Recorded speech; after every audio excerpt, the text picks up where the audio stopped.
Este programa é patrocinado pelos amigos e parceiros do Ministério Joyce Meyer. As grandes coisas que falo são as coisas que Deus fala ao seu coração e mostra a você para fazê-las ou diz para não fazê-las. Essas são as coisas com as quais precisa se prender e se comprometer, não importa o quanto doa, você precisa fazê-las. Eu sou Joyce Meyer e eu acredito que Deus pode curá-lo em todas as áreas que você sofre.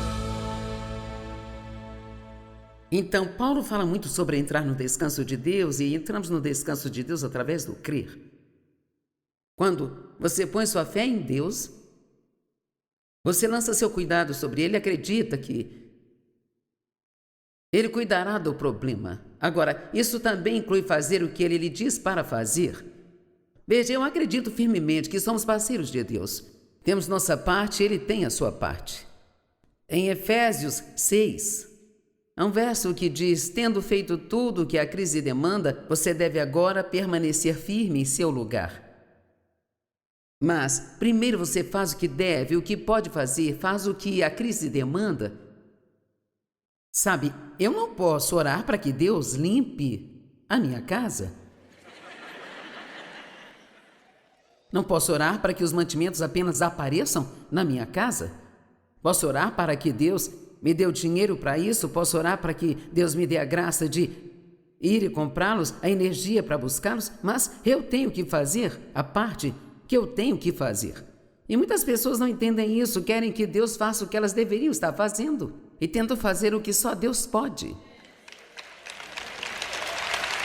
Então entendemos ao contrário e há coisas em sua vida que você não pode consertar e não pode fazer nada a respeito. E essas são coisas com as quais você precisa se preocupar e levá-las totalmente a Deus. E então você pode entrar no descanso de Deus. Mas aqui está o que Paulo diz em Hebreus 4, verso 1. Portanto, enquanto a promessa de entrar em seu descanso ainda permanece oferecida hoje, tememos desconfiar dela para que nenhum de vocês pense que chegou tarde demais e não alcançou ainda. Então, no verso 7, ele diz novamente, ele estabelece um dia definido, chamando hoje, e dá outra oportunidade de garantir esse descanso, dizendo, por meio de Davi, depois de tanto tempo, nas palavras já citadas hoje, se você ouvir sua voz e quando a ouvir, não endureçam seus corações. Hoje é o dia de você tomar uma decisão. Hoje é o dia em que você vai tomar a decisão de ficar mais sério com Deus do que nunca antes. Posso te dizer algo? Apenas vir à igreja e sentar aqui, semana após semana, não vai levar você para o céu. Agora, somos salvos pondo nossa fé em Cristo Jesus, mas qualquer um que tenha fé verdadeira, verdadeiramente, se você realmente nasceu de novo, então, você não pode deixar de mudar. 1 João, versos 3 a 9, acho que lá diz que quando nascemos de novo, recebemos a semente de Cristo e nós não podemos permanecer os mesmos. Porque literalmente Cristo está vivendo em nós. E assim, no minuto em que você nasce de novo, alguém aqui já notou que quando nasce de novo há uma nova guerra que começa que você não sabia que existia antes? Que todas as coisas que agora te incomodam não te incomodavam antes? Bem, isso é o Espírito Santo lidando com você, mas Ele está fazendo isso para o seu bem. E quanto mais você obedecê-lo, melhor será a sua vida.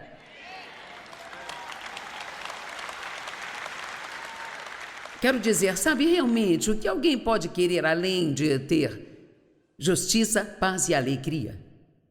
Lá em Romanos 14, 17 diz, o reino de Deus não é comida nem bebida. Não se trata de coisas. Não se trata de Deus realizar todos os seus desejos, mas é justiça. Ter um relacionamento correto com Deus, temos isso através de nossa fé em Cristo. Nos tornamos justos com Deus quando recebemos Jesus como nosso Salvador. Essa é a coisa mais maravilhosa do mundo. E depois paz e depois alegria. E isto é o que o reino é.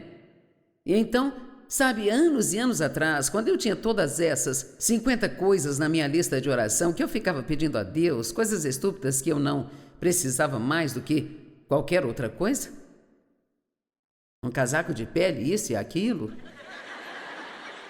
Isso foi quando os casacos de pele estavam no auge da moda. Eu pensava, oh, nossa, Deus, me deu um casaco de pele. Eu não sabia eu não sabia em que condição lamentável eu estava. E uma vez Deus me desafiou e ele disse, compare suas orações com as do apóstolo Paulo.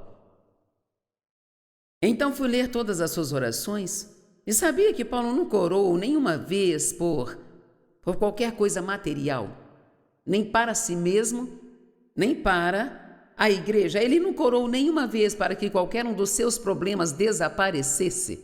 O que ele orou foi para que fossem capazes de suportar o que quer que viesse com bom temperamento. E se você viesse até mim para orar e dissesse, eu tenho esse problema, Joyce, e quero que você ore por mim. Eu começasse a orar, ó Deus, por favor, ajude-os a suportar esse problema e a permanecer pacientes e felizes. Você pensaria, não, eu quero que ore para que o problema vá embora. Viu como somos? Você sabia que... Bem, eu vou dizer algo e você pode não gostar, mas... Sabe, a dor das coisas pelas quais passamos são algumas das melhores coisas do mundo para nós.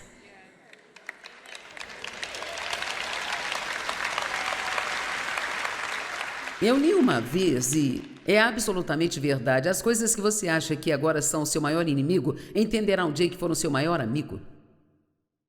Porque foi isso que fez você mudar.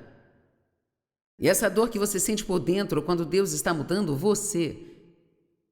Não lute contra isso, entre no descanso de Deus. É como quando uma mulher dá luz, o que eles dizem? Respire, relaxe, empurre. Você diz, como assim empurre? Sinto minhas entranhas saindo? Eu amo quando os casais hoje, os homens dizem, estamos grávidos.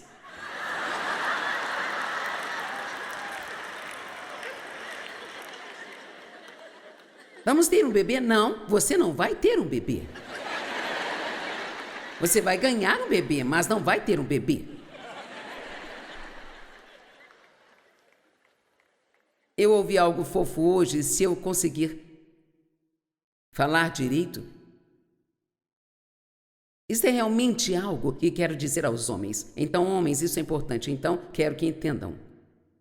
É algo especial para você e realmente vai ajudá-lo. Quando você se casa, você entra em um relacionamento.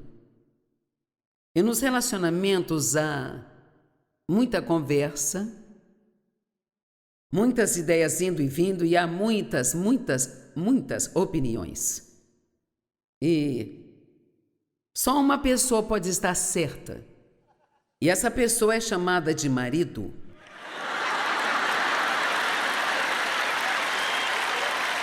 Eu sabia que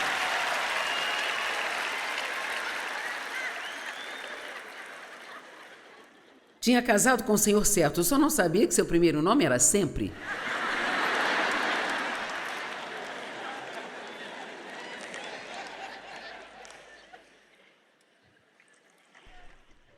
Você tentará se lembrar disso para contar para outra pessoa, não é? Hoje, eu creio que há uma unção aqui esta noite para vocês tomarem decisões. Não quero que você apenas diga, oh, a Joyce pregou um bom sermão. Se alguém perguntar sobre o que ela pregou, você diga, Não, você diz sobre o engano da procrastinação. Ela ensinou sobre o engano da procrastinação e sobre como é perigoso, especialmente adiar as coisas que Deus lhe diz para fazer, ou as que Ele lhe diz para parar de fazer. Quero dizer, todas as outras coisas. Se você não limpar o armário, isso é com você. Mas se te incomoda, então você só precisa fazer e acabar com isso. Mas as grandes coisas que falo são as coisas que Deus fala ao seu coração e mostra a você para fazê-las ou diz para não fazê-las. Essas são as coisas com as quais precisa se prender e se comprometer. Não importa o quanto doa, você precisa fazê-las. Alguém diga amém. E sabe por que não fazemos as coisas? Nós damos desculpas e culpamos outras pessoas. Damos desculpas para os nossos sapos. E culpamos outra pessoa por nossos sapos. Na verdade, ficamos confortáveis com os sapos. Estão lá há tanto tempo que nem sentimos mais o cheiro deles. De vez em quando o fedor fica muito ruim e borrifamos um pouco de aromatizante de ambiente nele, mas, sabe? Se livrar deles é diferente. Talvez você tenha vindo com um sapo. Não sei, você pode estar indo para casa e dormir com um sapo esta noite? Agora, se é seu marido, não estou chamando de sapo, mas é uma forma sorrateira de dizer, se você está com alguém com quem não é casado, espero que ele goste esta noite e você diga, é hora de ir embora.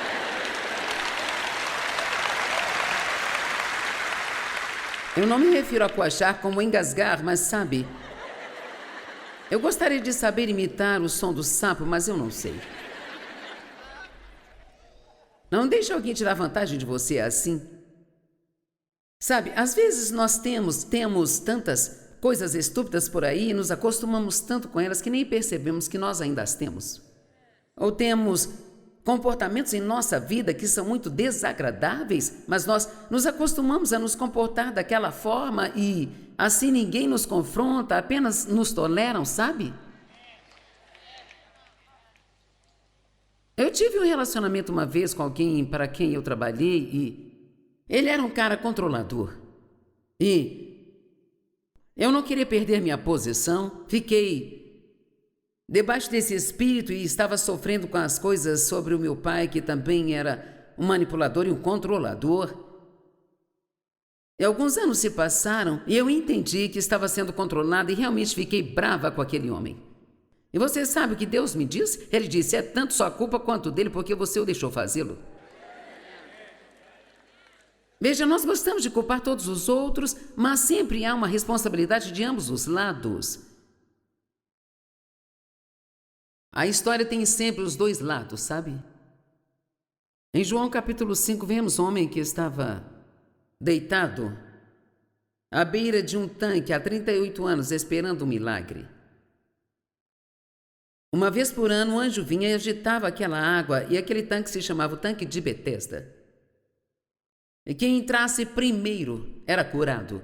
Só uma única pessoa de todas as pessoas deitadas ao redor dele era curada. E assim, quando Jesus chegou lá, havia muitos doentes ao redor do tanque. E o verso 5 diz, havia ali um certo homem que havia sofrido de uma desordem profunda e persistente por 38 anos. Agora, não sabemos qual era o distúrbio dele, mas aparentemente ele não se locomovia com facilidade porque estava deitado lá há 38 anos e o verso 6 diz, quando Jesus o viu deitado ali indefeso, e sabemos como Jesus era compassivo, então você tem que tirar a carne disso. Jesus o viu desamparado e sabendo que ele estava naquela condição há muito tempo, perguntou a ele, você realmente quer ficar bom? Perguntou Jesus. Você está realmente falando sério sobre ficar bem? E eu gostaria de lhe dizer esta noite, eu duvido que haja alguém aqui que tenha uma bagunça maior em sua vida do que eu tinha. Quando comecei a andar com Deus, eu fui abusada sexualmente por meu pai durante 15 anos e eu tinha 18 anos e pensei que, saindo de casa e me afastando dele, estaria longe do problema. Eu não entendia que eu havia levado comigo na minha alma. Veja, você pode se afastar de algo, mas se ainda carrega o resultado de tudo isso em você, então essa é a parte que tem que ser curada e só Deus pode fazer isso. Só Ele pode entrar em você e curar essa dor da qual você nem sabe como falar. Eu quero que você saiba esta noite, acredite em mim, que se você parar de adiar as coisas e se você começar a não apenas ir à igreja e acreditar que seu nome está escrito no livro da vida, que Jesus está voltando, mas começar a realmente andar com o Espírito Santo e ser guiado pelo Espírito Santo e ouvir o que ele diz. Gastar tempo em oração, não faça seus próprios planos. Não planeje e depois ore para que Deus faça seus planos funcionar. Ore e depois planeje. Depois que Deus te guiar e te liderar, seja feita a tua vontade, assim na terra como no céu. Parte da grande oração do Senhor. Seja feita a tua vontade, assim na terra como no céu. Venha o teu reino. Todos precisamos nos preocupar mais com o reino de Deus do que conosco individualmente. E não há preocupação corporativa suficiente com o reino. Há um mundo lá fora que está indo para o inferno. E temos que acender as nossas luzes. Qualquer pessoa, não importa em que bagunça sua vida esteja, se fizer as coisas do jeito de Deus, levará tempo? Não. Acontecerá da noite para o dia? Talvez leve mais tempo do que você gostaria. Mas Deus curará a sua vida e Ele curará a sua alma e curará a sua mente e suas emoções também. E você pode ser pacífico e alegre e você pode... O que alguém pode querer além de ser feliz?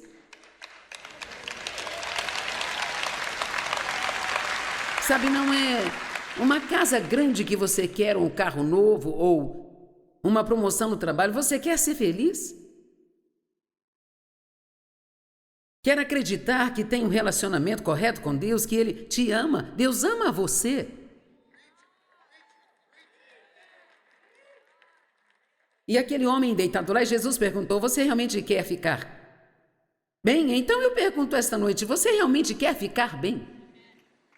E se você quiser levar isto a sério, então eu te garanto que se você seguir a Deus e fizer as coisas do seu jeito, chegará o dia em que você será capaz de dizer que Deus pegou tudo e fez cooperar para o meu bem. Amém? Bem, aqui está a parte interessante do verso 7. O inválido disse, Senhor, agora vem as desculpas. Não tenho ninguém que me ponha no tanque quando a água se move, mas sempre que tento entrar, outra pessoa vem e entra antes de mim. O que ele estava dizendo? Eu estou deitado aqui há 38 anos e ninguém nunca veio e me colocou no tanque. E mesmo que eu tente, alguém sempre vai na minha frente. Bem, eu não sei sobre você, mas eu sou um pouco agressiva. E em 38 anos, eu teria me mexido. Sabe, 365 dias vezes 38 é muito tempo para se mexer. Eu poderia ter me mexido e rabiscado o meu caminho, mas eu chegaria até a beira daquele tanque e então na primeira bolha eu teria me jogado lá. Mas veja, ele estava deitado lá, esperando que alguém viesse e fizesse algo por ele e sentindo pena de si mesmo por causa da sua condição. É por isso que Jesus perguntou, você realmente quer ficar bem? Você está falando sério sobre ficar curado? Agora vamos olhar para outro homem que tinha um espírito totalmente diferente. Um homenzinho chamado Zaqueu. Lucas 19, os primeiros 6 versos. Jesus entrou em Jericó e estava passando por lá e havia um homem chamado Zaqueu. Ele era chefe dos cobradores de impostos e era rico. Agora, os cobradores de impostos eram os mais odiados de todos. E ele era rico porque estava roubando dinheiro do povo. Eles trabalhavam assim. O governo romano exigia uma certa quantia do imposto, mas eles eram livres para aumentá-lo quanto eles quisessem. É por isso que as pessoas, embora eles fossem judeus, os judeus os odiavam porque estavam roubando o seu dinheiro. Então ele era um cobrador de impostos e ele ficou rico às custas de tirar vantagem de outras pessoas. E assim, ele queria ver quem era Jesus, mas como era baixo, não conseguia ver por cima da multidão. Então, digamos que ele tinha uma desvantagem. Eu não sei o quão baixo ele era, digamos que tinha 1,40, quem sabe. Mas ele não conseguia ver e ele queria ver Jesus. Eu quero ver Jesus. Mas não conseguia ver por causa da multidão. Então ele subiu numa árvore. Muita gente não teria se incomodado? só teriam dito: ó, cara, sou baixo. Sempre fui baixo durante toda a minha vida e perdi muitas coisas porque sou baixo. Se eu fosse um homem alto, então eu poderia ver Jesus. E assim que Jesus passou debaixo da árvore, a Bíblia diz que ele olhou para cima e ele viu o Zaqueu. E ele disse: desça já daí, eu vou para sua casa hoje. Agora, por que Jesus? Zaqueu não chamou por Jesus, ele só estava sentado na árvore e observando. Mas quando Jesus chegou lá, eu acho que o Espírito de Jesus sentiu algo que ele gostou. Acho que ele sentiu uma determinação real, tipo assim: eu não vou ficar fora dessa. E você pode imaginar como todos os fariseus ficaram loucos quando Jesus foi à casa do cobrador de impostos e jantou com ele? Você vai ser do tipo de pessoa que dorme mais uma noite com os sapos, que fica à beira do tanque há 38 anos ou vai subir em uma árvore?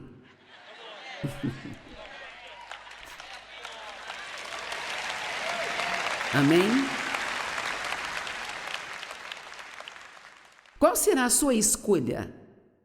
Você está em um poço e não sabe como cavar para sair fora dele?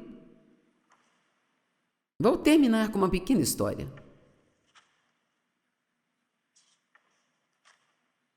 Havia um fazendeiro que tinha um burro que caiu no poço. E o animal chorava. Lamentáveis eram seus gritos. E por horas o fazendeiro pensou em como tirar aquele burro do poço. E finalmente decidiu: ele é velho e não acho que vale a pena. Vou ligar para alguns dos meus vizinhos e vamos apenas jogar terra lá e cobri-lo e sufocá-lo e deixá-lo morrer. Então, ele chamou seus vizinhos e eles ficaram jogando terra lá e o burro ficava chorando. Lamentáveis eram seus gritos. Logo ele ficou quieto e eles se perguntaram por quê. E continuaram jogando terra por um tempo e não ouvindo nada. Então eles olharam lá dentro. E eis que toda vez que ele jogava uma pá de terra, ele sacudia e subia nela.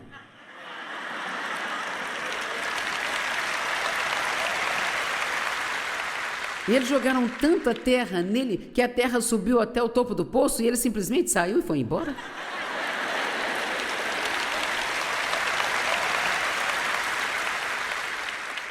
Então você tem uma escolha: você pode sacudir sua terra. Na verdade, desde que isso se torne um benefício para você, para te ajudar a chegar onde você quer estar. Ou pode ficar no poço chorando, bravo com todo mundo porque ninguém está vindo fazendo nada por você. Pai, eu oro em nome de Jesus para que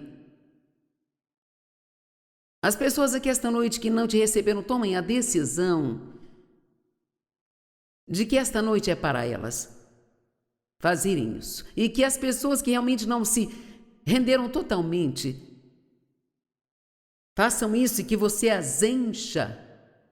Que elas abram todos os espaços para que você as encha com o poder do Espírito Santo. Precisamos de ti, Espírito Santo.